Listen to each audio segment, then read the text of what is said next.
comunicación del presidente de la Asamblea, justamente en estos momentos da el uso de la palabra el asambleísta Juan Cristóbal Lloret, asambleísta por Azuay por la Revolución Ciudadana. Esto es la sesión del Pleno número 642. Legisladores, pueblo ecuatoriano. Quisiera empezar haciendo algunas reflexiones con respecto a este presupuesto para el año 2020 y estará prorrogado para el año 2021, es decir, la Asamblea Nacional tendrá que, o al menos esta Asamblea será el último presupuesto que apruebe o no apruebe. Hay que entender cuál es la dinámica del presupuesto y sobre todo que el presupuesto se convierte en un instrumento, en un poderoso instrumento que manejado adecuadamente permite que la gente viva mejor. Permite cumplir con los objetivos de desarrollo.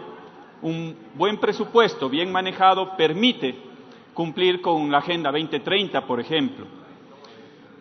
Si está bien orientado, puede ayudar a disminuir el desempleo, a reducir la pobreza y también a generar crecimiento y desarrollo económico. Pero yo les pregunto, colegas legisladores, y aquí hemos coincidido en este Pleno de la Asamblea Nacional, no he escuchado una intervención que salga a defender al presupuesto 2020. Yo les pregunto, tal como está planteado este presupuesto, ¿se convierte en esa poderosa herramienta para acortar las brechas sociales? La verdad es que no se convierte en ese poderoso instrumento. ¿Acaso este presupuesto nos ayuda para que ese 1,5 millones de personas que viven la pobreza extrema pueda salir de esa pobreza extrema que vive con apenas $1.50 al día? No ayuda para que esas personas puedan salir de la pobreza extrema. ¿Acaso este presupuesto ayuda para que esos 4,5 millones de ecuatorianos que viven en la pobreza con $2.75 al día puedan salir de la pobreza? No ayuda para que esas personas puedan salir de la pobreza. Tampoco ayuda para que aquellos niños menores de 5 años, que son el 20%, puedan ayudar a superar la malnutrición infantil. Y bajo este análisis, colegas legisladores y pueblo ecuatoriano, ahora cabe entender entonces cuál es el objetivo que está detrás de esta herramienta poderosa como es el presupuesto general del Estado. Y aquí la respuesta, asombrosamente, de las autoridades del Ejecutivo nos han dicho que uno de los principales objetivos es reducir el déficit fiscal. Si ese es el objetivo real de la economía, déjenme decirles que estamos equivocados. Porque, salvo que este presupuesto existe una trampa en el cual verdaderamente se refleje la opacidad de las cifras que están detrás, a lo cual me voy a referir más adelante, yo creo que sin lugar a dudas, un presupuesto bien manejado, bien estructurado, tiene que cumplir con objetivos sociales, no solo con objetivos fiscales, sino sobre todo con objetivos sociales. El fin último de la economía, colegas legisladores y pueblo ecuatoriano, es procurar acortar esas diferencias o esas brechas sociales, ayudarle al ser humano, no garantizarle la renta al capital o a las instancias o instituciones financieras. El fin último de la economía tiene que ver con el desarrollo del ser humano en su integralidad, el servicio de la gente, como prioridad el ser humano, por supuesto, y por eso debemos entender que el principal problema de la economía, y sobre todo en el Ecuador, no es el déficit fiscal, es cómo logramos superar la pobreza, los miles de pobres, los millones de pobres en el Ecuador, y cómo logramos mejorar esos niveles de desigualdad y de inequidad que todavía existen en el Ecuador. Y para combatir precisamente esos fenómenos se requiere generar crecimiento y desarrollo económico, que se generen las fuentes de empleo necesarias, tanto de lo público como de lo privado, de manera complementaria. Y, lamentablemente, este presupuesto no ayuda desde la parte pública. Y es por eso que quiero plantear algunas reflexiones.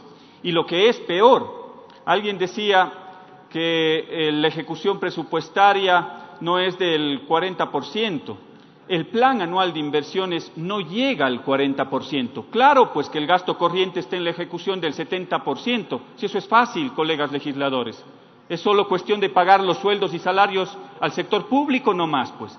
Lo difícil es, y el reto está, en que se puede ejecutar el plan anual de inversiones, en el cual en este gobierno no llega ni siquiera al 40%, ni siquiera al 40% al mes de noviembre. Entonces hay que tener esas diferencias en el momento de hacer los análisis.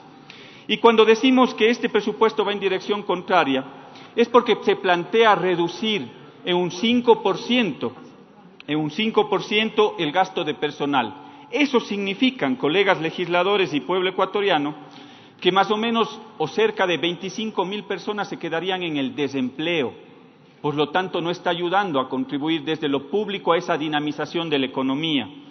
En términos reales, con menos inversión pública, como se lo está planteando en este presupuesto, con más despedidos y con la nula acción o inacción desde el sector privado, que prefiere, eso sí, mantener sus capitales en paraísos fiscales antes que traerlos nuevamente al Ecuador, lo que estamos haciendo, colegas legisladores, con este presupuesto es reducir el consumo.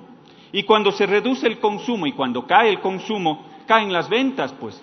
Y cuando caen las ventas, cae la producción. Y cuando cae la producción, también pueden caer las importaciones, compañeros. Los dos, la producción nacional o las importaciones, o complementariamente.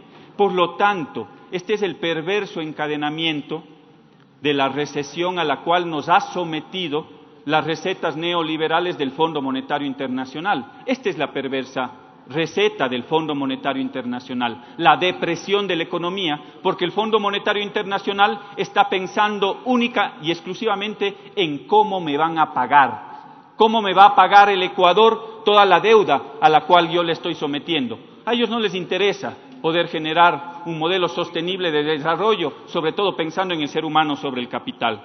Y con esta introducción me voy a permitir hablar ya en términos numéricos y en términos legales.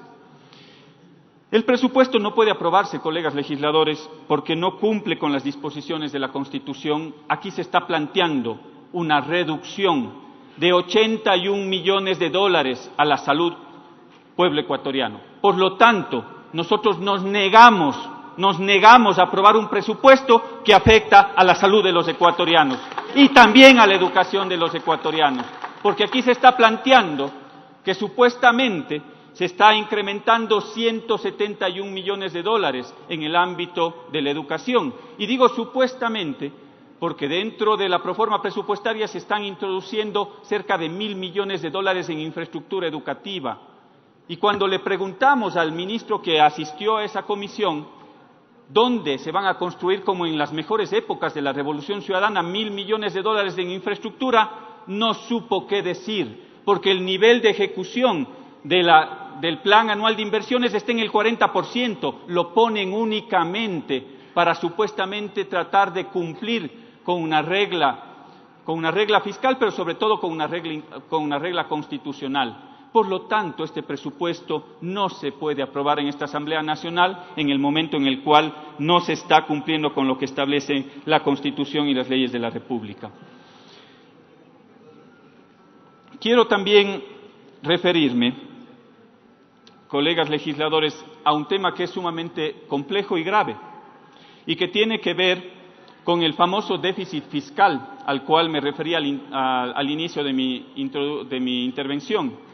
Ellos plantean, o en el presupuesto se establece un déficit fiscal de 3.300 millones de dólares, pero lo que no consta dentro del presupuesto, lo que no se ha sumado adecuadamente, tiene que ver con algunos temas que les quiero comentar y que me parece y me llama sumamente la atención, y que tiene que ver, por ejemplo, con que al 31 de diciembre este presupuesto, el presupuesto 2019, considera que tiene que tener en disponible 2.200 millones de dólares. Es decir, luego de pagar décimos, luego de pagar las remuneraciones, en disponible en la caja fiscal tienen que aparecer 2.122 millones de dólares, compañeros legisladores y pueblo ecuatoriano, lo cual es muy incierto. Yo no creo que al finalizar el 31 de diciembre de este año puedan tener esa cantidad. Primer elemento.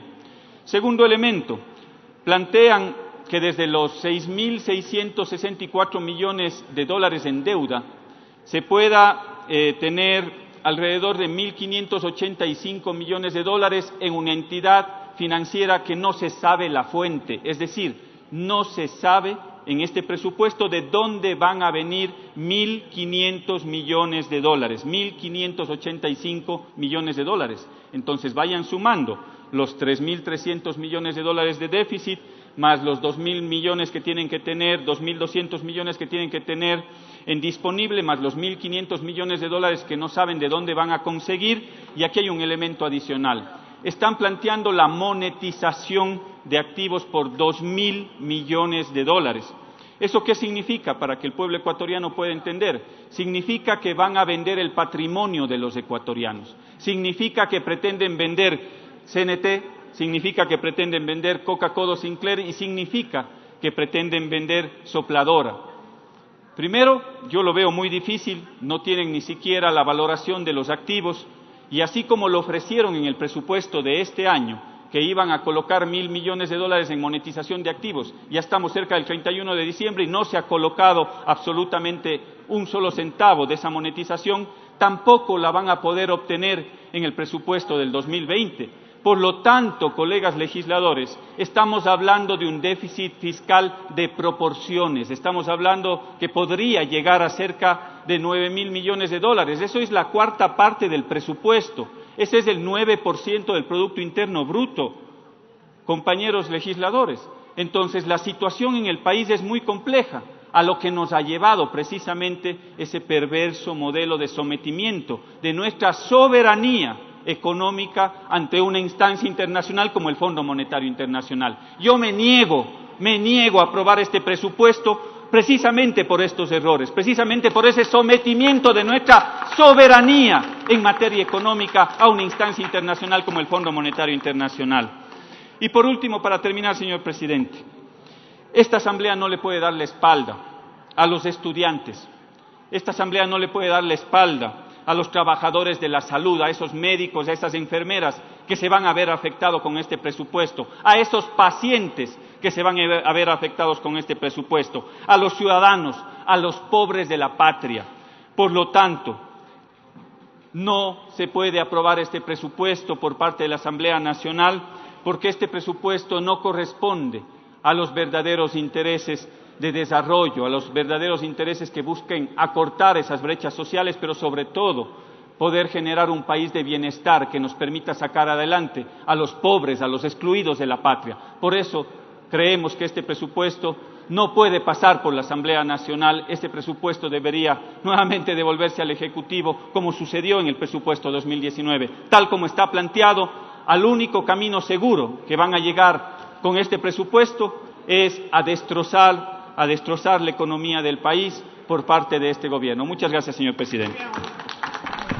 La intervención de la Asamblea